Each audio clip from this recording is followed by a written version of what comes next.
Timmy! Random. Was zum Fick ist schon wieder kein Timmy? Random, hör doch mal auf mit diesem Was zum Fick ist schon wieder kein Timmy. Das werde ich einfach beim 100.000. Mal wiederholen lustiger. Du verficktes kleines... Anyway, das ist ja aber sehr eskaliert. Ihr habt den Titel gelesen, ihr wisst, um was es geht. Heute reden wir mal über Wonka, beziehungsweise Willy Wonka, die Filme. Und ja, überraschenderweise gibt es mittlerweile 4 Filme, die diesen Charakter mehr oder weniger behandeln und etwa im Fokus mehr oder weniger haben. Und heute schauen wir uns mal all diese Filme an. Bedenkt, hierbei wird es zu Spoilern kommen zu allen dieser Filme. Und bedenkt, hierbei handelt es sich nur um meine Meinung. Falls ihr eine andere habt, schreibt sie doch gerne in die Kommentare. Anyway, alle Disclaimer wurden disclaimed. Legen wir los. Und wie kann man am besten beginnen, als mit den allerersten Willy Wonka Film. Willy Wonka and the Chocolate Factory hat eine sehr interessante Behind-the-Scenes-Story. Denn kurz gesagt, wurde dieser Film mehr oder weniger von einem Director gepitzt, der mehr oder weniger ins Drama rausbringen wollte. Denn davor war er mehr oder weniger bekannt dafür, eigentlich nur Dokus oder Dokumentationsfilme zu machen. Und da kam sein Kind mal angelaufen und meinte, Papi, guck mal, Wonka, da solltest du zum Film machen. Und natürlich fand er die Idee auf den ersten Blick lächerlich, hat aber diesem Buch dann etwa einen Blick gegeben und musste zugeben, ja, das könnte man als Film umsetzen. Später kam dann natürlich auch noch eine Schokoladenfabrik dazu, die mehr oder weniger diesem Film geholfen hat, damit dieser Film mehr Funding kriegt und so weiter. Und natürlich war dieser Film mehr oder weniger auch dafür da, damit diese Schokoladenfabrik ihre eigene Wonka Bars erfolgreich launchen kann. Und naja, der Film ist gefloppt, sowohl bei den Kritikern, sowohl bei den Zuschauern und sowohl beim Boxoffice. Man kann sich das glaube ich wohl nicht glauben, aber dieser Klassiker war definitiv ein finanzieller Reinfall. Doch das hat diesen Film nicht davon gestoppt, durch VHS, durch TV-Reruns und so weiter an Popularität zu gewinnen, und heutzutage wird dieser Film sehr hoch gelobt und sehr hoch angesehen. Ein Klassiker, ein nostalgischer, guter Film. Doch, wie gut ist denn nun dieser Film? Nun, das ist eine schwierige Frage. Denn klar, manche würden sagen, wie soll das eine schwierige Frage sein? Natürlich ist das ein Klassiker. Nun, da bin ich einer teilweise anderen Meinung. Denn man kann mal diesen Film auf mehreren Art und Weisen bewerten. Wie läuft er als eigener Film und wie läuft er als eine Adaption? Denn man darf nicht vergessen, dass Willy Wonka eine Buchadaption war am Ende des Tages. Und als Adaption des Buches ist dieser Film doch eher mehr enttäuschend. Ich habe mir für dieses Video das Buch mal genauer angeschaut und muss hier zugeben, dieser Film ist definitiv sehr inspiriert vom Buch, aber macht sehr viele Dinge anders. Neue Szenen wurden dazu geaddet, der Vibe bzw. die generelle Story ist mehr oder weniger dieselbe natürlich. Willy Wonka macht etwa so ein Contest, wo etwa die Kinder ein goldenen Ticket gewinnen können und die 5, die das gewinnen, kommen dann zu seiner Fabrik und werden mehr oder weniger, ihr wisst schon die ganze Story, ich glaube, ich muss sie nicht nochmal erwähnen. Und das macht dieser Film wirklich gut in manchen Aspekten. Die Kinderdarsteller machen einen guten Job, vor allem der Standout hier ist dabei der Schauspieler, der Charlie spielt, weil meine Güte, macht eine wirklich gute Performance aus. Die anderen dagegen machen einen guten Job, aber ihre Charaktere sind sehr eintönig und sehr simpel gehalten worden. All diese anderen Kinder haben mehr oder weniger einen Trait. Augustus ist Violet, mag Kaugummi und ist unhöflich. Veruca ist unhöflich und will einfach alles haben und schreit viel.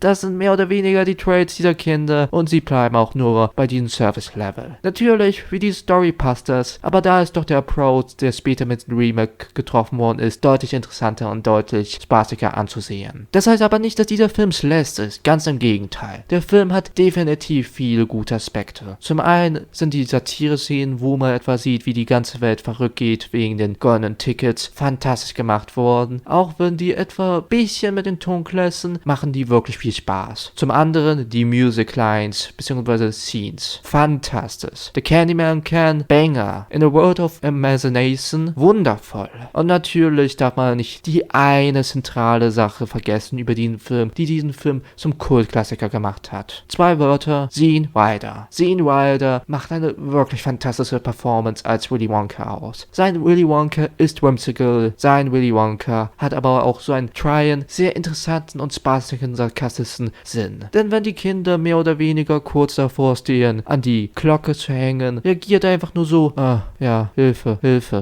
Und das ist einfach nur fantastisch. ist. Gene Wilder killt es einfach nur in diesem Film und ist der Scene-Stealer hier. Kein Wunder, dass dieser Film nach seinem Charakter benannt worden ist. Nicht nur deswegen, aber ihr wisst schon, denn sein Charakter ist das Goldstück dieses Filmes. Ist er ein perfekter Willy Wonka im Sinne von einer Adaption? Vielleicht auch nicht, je nachdem, wie man das etwa ansehen will, denn sein Wonka ist definitiv subtiler gehalten worden und in manchen Aspekten wurde etwa die Vaterfigur dieses Wonkas deutlich mehr reingedrückt in diese Inkarnation. Das kann für den einen oder anderen gut sein, für den einen oder anderen eher schlecht sein. Aber egal, was Gene Wilder hier macht, egal ob er singt, egal ob er einfach nur ein Joke etwa delivert, er killt es einfach nur. Ich meine, schaut euch doch mal diese fantastische Boot-Scene an. Wundervolles Acting, wundervoll. Und generell, es ist ein sehr whimsical, spaßiger Film mit manchen wirklich guten Settings. Der Candy Room ist einfach nur fantastisch gemacht worden. Die anderen Räume von Wonkas Fabrik dagegen eher weniger. Zugegeben, Willy Wonka konnte man zu dieser Zeit eher weniger so otherworldly machen. Denn zum einen, das Budget war gering, zum anderen, die Limitationen zu dieser Zeit waren deutlich größer als zum Beispiel in den 2000ern. Und das ist keine direkte Kritik am Film, aber bei manchen dieser Räume hätte ich mir was anderes gewünscht. Denn manche dieser sehen ein wenig zu öde und ein wenig zu simpel aus. Natürlich haben sie alle ihren Charme, aber ich wünschte, da wäre es doch ein wenig anders gewesen. Und generell manche dieser Settings hätten ein wenig anders aussehen können oder beziehungsweise anders designt hätten können. Der Film ist ein spaßiger, sehr unterhaltsamer Film, der an manchen Stellen vielleicht ein wenig trackt, der dafür aber an manchen anderen Stellen wirklich einen das Herz aufwärmt oder einfach nur einen zum kleinen Lachen oder Kichern bringt. Ein sehr unterhaltsamer Film und zu Rest ein Klassiker, wenn auch nicht so gut, wie manch anderer das sagen würde. Zumindest meiner Meinung nach. Dagegen, Tim Burton's Charlie and the Chocolate Factory ist definitiv einer der kontroverseren Filme aus dieser Willy Wonka-Reihe. Denn hier scheitern sich die Konzente, wie man diesen Film ansieht. Zum einen gibt es die Leute, die die Adaption hier deutlich mehr loben, denn zugegeben, das ist definitiv eine mehr getreuere Verfilmung des Buches. Nicht alles davon war natürlich im Buch, zum Beispiel ein Subplot, vor allem über Wonka, war mehr oder weniger für diesen Film ausgedacht, aber das schadet diesen Film eigentlich nicht, zumindest in manchen Aspekten. Der Plot ist mehr oder weniger derselbe.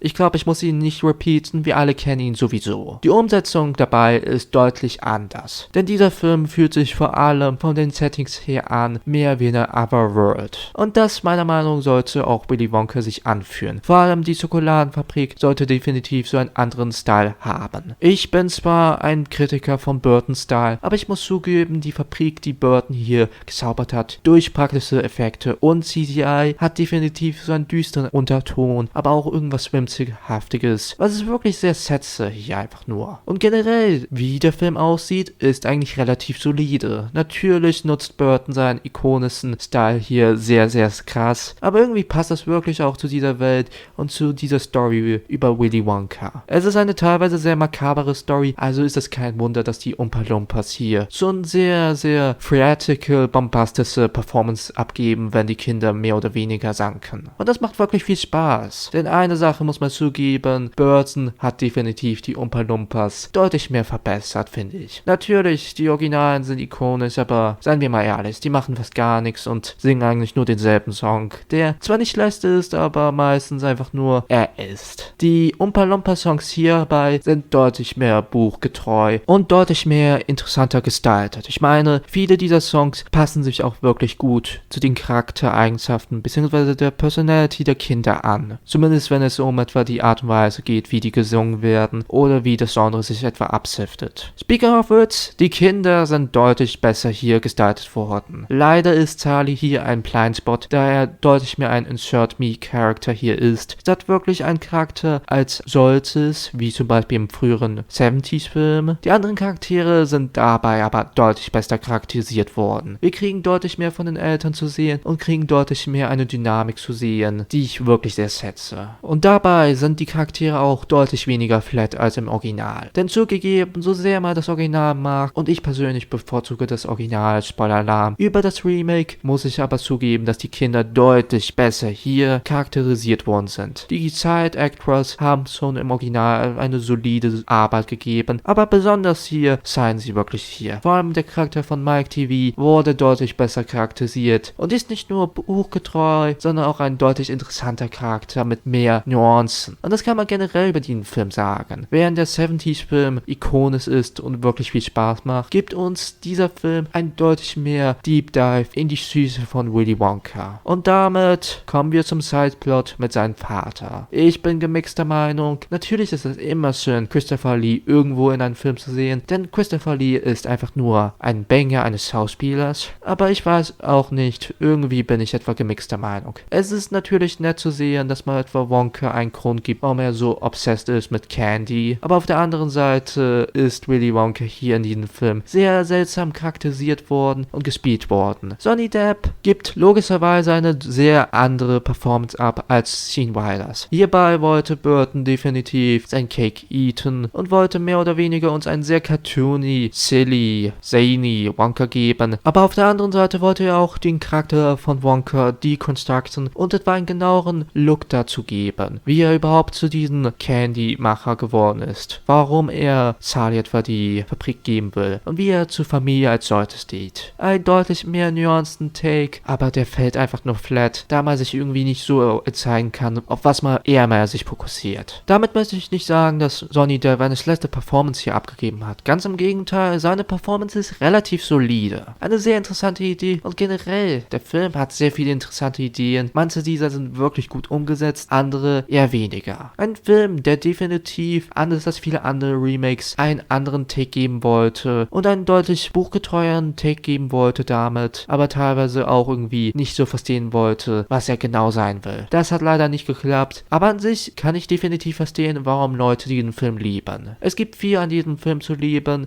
denn das Directing ist wirklich super. Das CGI, wenn auch manchmal veraltet aus heutiger Sicht, ist wirklich super zu sehen, zumindest bei den Candy Room auf jeden Fall. Und das Ende, nun ja, das Ende ist deutlich besser als beim 70s-Film, da es ein richtiges Ende ist. Ich möchte nicht sagen, dass das Ende vom 70s-Film schlecht ist. Allein schon die Szene, wo Charlie sich entscheidet, nicht etwa Slugworth zu helfen, ist wunderbar gemacht worden und ist einfach nur einer der besten. Aber wir dürfen nicht vergessen, dass das nicht das Ende ist, sondern einfach nur Willy Wonka sagt, weißt du noch, was mit dem Mann passiert ist, der sich alles gewünscht hat und dann alles gekriegt hat? Nein, das weiß ich nicht. Er lebte glücklich bis ins Lebensende. Nein, hier kriegen wir eine wirklich richtige Conclusion und das kann ich wirklich sehr schätzen. Und jetzt kommen wir doch mal zum allerneuesten Film und zwar Wonka. Was? Es gibt noch einen Willy Wonka Film, der davor kam? Oh, der. Ja, wir müssen auch über diesen Film reden. Tom und Jerry and Willy Wonka and the Chocolate Factory oder so ähnlich. Ein Direct-to-DVD-Film von Warner Brothers. Und vermutlich einer der schlechtesten von den ganzen Direct-to-DVD-Filmen. Ich habe schon etwa in meinem Warner Brothers Ranking erzählt. Warner weiß irgendwie nicht so genau, was sie etwa mit der Katze und der Maus machen sollen. Tom und Jerry haben zwar immer mal wieder etwa ein sehr nettes Projekt gekriegt von Warner Brothers in den letzten Jahren, aber dann gab es etwa ein Projekt, was komplett gefailt ist und etwa den Appeal der Charaktere missverstanden hat. Das kann man auch über diese Crossover-Klassiker-Filme sagen, die Direct-to-DVD produziert sind und damit ein sehr cheapes Budget haben. Und besonders hier sieht man das. Manche Szenen haben etwa Momente, wo die Charaktere komplett off aussehen oder off-Mode sind. Andere Momente haben etwa einfach nur mäßige Animationen und generell zugegeben, es ist einfach nur der 70s-Film retailed, aber ein kürzer und mit Tom und Jerry. Klingt das basic? Eventuell hätte es basic sein können, aber man hat mal komplett nicht verstanden, wo eben der Appeal dieser zwei ikonischen Charaktere kommt. Sowohl die Wonka-Teile fühlen sich eher mehr wie ein liebloses Remake an, ohne was Neues zu hätten und mehr Sachen rauszukatzen, die einfach nur sinnlos sind. Zum anderen, der Tom und Jerry Part ist mehr oder weniger fokussiert auf einen Sideplot des 70s-Film, der schon im 70s-Film ein wenig dumm war. Ich habe den noch nicht angesprochen, weil ich etwa für diesen Part das etwa mehr oder weniger ansprechen wollte. Der Slugworth Part, Sideplot, wie auch immer ihr das nennen wollt, im 70s-Film ist dumm. Ja, der Darsteller, der Slugworth aka Wilson aka wie auch immer ihr ihn nennen wollt, spielt, ist kein schlechter Darsteller und gibt eine wirklich gute, threatening Performance ab. Seine Szenen sind gut directed und machen Spaß, aber der Reveal am Ende ist irgendwie so sinnlos. Oh mein Gott, Charlie, guck mal, das ist etwa nicht Slugworth, das ist Wilson, der Typ, der für mich arbeitet. Ihr wisst schon, einer dieser Typen, die ich vermutlich nicht entlassen habe, damit ich etwa sehen kann, welche Kinder etwa wirklich gut sind. Euer Ernst, euer Ernst. Und wisst ihr, was mal etwa bei diesem Direct-to-DVD-Film so tolles entschieden hat? Natürlich gibt mal Tom und Jerry etwa einen Subplot mit Slugworth, der so campy evil auf einer sehr unlustige Art und Weise ist. Warum ist er so böse,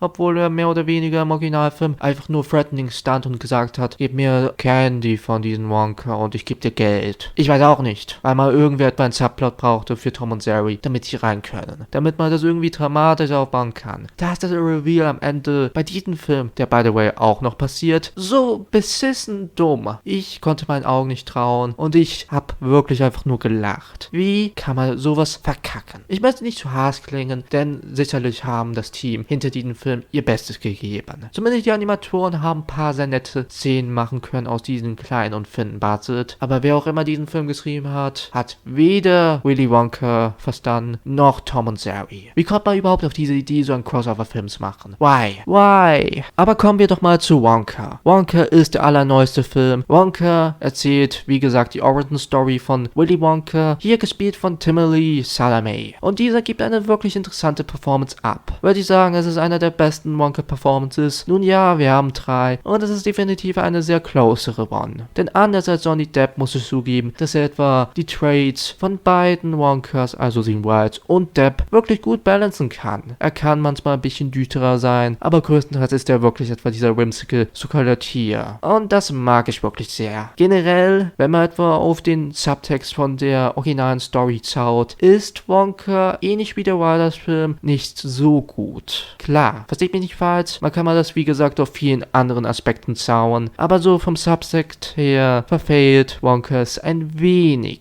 Das heißt aber nicht, dass dieser Film dadurch etwas schlecht ist. Nein, ganz im Gegenteil. Die Intentionen waren deutlich anders und wenn man die andere Route genommen hätte, wäre vermutlich dieser Film nicht so unterhaltsam, wie er nun eben ist. Denn Wonka ist ein whimsical, unterhaltsamer, bombastischer Musical-Film, der wirklich Spaß macht. Sei es nun etwa die Nostalgia-Bait-Momente. Und ja, ich nenne sie mal Nostalgia-Bait, denn man kann mal so am besten das beschreiben, funktionieren hier wirklich erstaunlich gut. Wie mal in A World of Imagination den Song hier eingebaut hat, ist wirklich clever gemacht worden und ist ein wirklich guter emotionaler Climax. Wie mal manche der Bilder für sich sprechen lässt, ist wundervoll. Und generell im Vergleich zu vielen anderen Blockbusters aus dem letzten Jahr überzeugt Wonka einfach nur mit so viel. Er ist gut directed, er ist wirklich gut gespielt, wir haben wirklich likable, gute, interessante, unterhaltsame Hauptfiguren mit Wonka und Noodle. Wir haben unterhaltsame Schurken, die zwar ein wenig flat fallen und sehr einseitig sein können, aber hey, einer dieser Schurken wurde gespielt von Matt Lucas, aka Nordal aus der Peak-Ära von Doctor Who mit Peter Capaldi. Das gibt natürlich Pluspunkte bei mir. Aber ja, wie schon erwähnt, die Schurken fallen ein wenig flat und sind einseitig und dasselbe kann man leider auch sagen über die Wonka Gang, in Anführungszeichen. Alle gut gespielt, alle eine solide Performance, alle machen Spaß, aber so wirklich viel Charakter konnte man ihnen leider nicht geben und da hätte ich mir ein wenig mehr gewünscht. Dafür aber delivern die Songs definitiv, denn anders als man vielleicht auf den ersten Blick denken würde, hat man sich eher mehr sparingly die alten Songs aus dem Original genutzt. Und ja, dieser Film ist definitiv sehr inspiriert vom originalen Film statt wirklich vom Remake. Was auf anderer Sicht ein wenig schade ist, aber hey, man kann mal das verstehen. Ikonische Iconography. Und wenn jemand sagt, wer ist Willy Wonka, dann denken die meisten über Gene Wilders als über Johnny Depp. Von daher ist das natürlich verständlich. Aber ja, die Songs machen wirklich viel Spaß und sind wirklich gut gemacht worden. Gut performt, gute Lyrics, sehr ohrwurmhaftig. Daumen hoch bei mir. Generell, was kann ich etwa über diesen Film sagen, was nicht schon die anderen gesagt haben? Der Film ist unterhaltsam pur. An manchen Stellen hätte das CGI ein wenig besser sein können, aber das ist doch schon ein wenig nitpicky. Im Vergleich zu anderen Filmen delivert Wonka im Punkto CGI und VFX-Effekte deutlich besser als viele der anderen. Ich meine, ich habe zwar meine Kritikpunkte mit Hugh Grant und Palumpa allein schon vom CGI her, aber hey, er hat Spaß gemacht, auch wenn er definitiv einen sehr kurzen Part gespielt hat und das Marketing ihn ein wenig overhyped hat, aber okay, dafür haben wir ein gutes deutsches und Palumpa Hugh Grant Meme gekriegt, also yippie. Trilogie. Ein Film, der teilweise wirklich ein guter, moderner Klassiker sein werden könnte. Aber anyway, schlussgebend kann man sagen, dass auch wenn ich immer mal wieder etwa Kritikpunkte zu jeder der Adaptionen von Wonka habe, dennoch zugeben muss, jeder dieser Filme ist kein schlechter Film. All diese Filme haben Dinge, die viele etwa lieben oder hassen oder. Und das aus vielen verschiedenen Gründen. Und ich denke, das macht dieses Franchise bzw. diese Marke so besonders. Denn abseits vom Tom und Jerry, was auch immer, Direct-to-DVD-Crossover, bietet jede dieser Wonka-Inkarnation etwas Neues aus. Aber anyway, mich würde es doch mal interessieren, ob ihr schon Wonka gesehen habt. Wenn ja, wie steht ihr zu Wonka? Das würde mich wirklich etwa sehr interessieren. Ansonsten würde mich natürlich auch interessieren, wie ihr zu den ganz anderen Willy Wonka-Filmen steht. Schreibt das doch alles gerne in die Kommentare. Bis dahin, wir sehen uns bzw. hören uns beim nächsten Mal. Euer Random oder so ähnlich. Bye!